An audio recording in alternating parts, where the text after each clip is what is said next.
যৌবনকালে যদি একবার ডাক দেস, আমি 70 বার বান্দা তোর ডাকে জবাব দিই।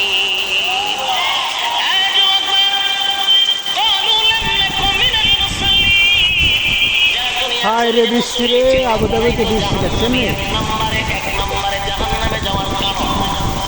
আল্লাহর নবী বলেন, উম্মতেরানি, হাশরের মাঠে যদি হিসাব হয়, আউয়ালু মা ইউহাসাবু বিহিল আবদু ইয়াউমাল কিয়ামাতিস সালাহ।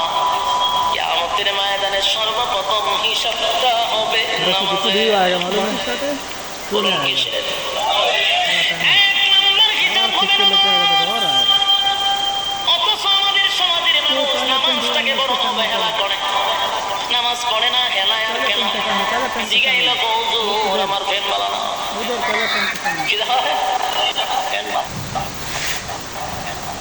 देखा अबू धाबी में कितना बारिश हो रहा है भैया, क्या है मर्दे बा, इतना बारिश किधर से आ गया।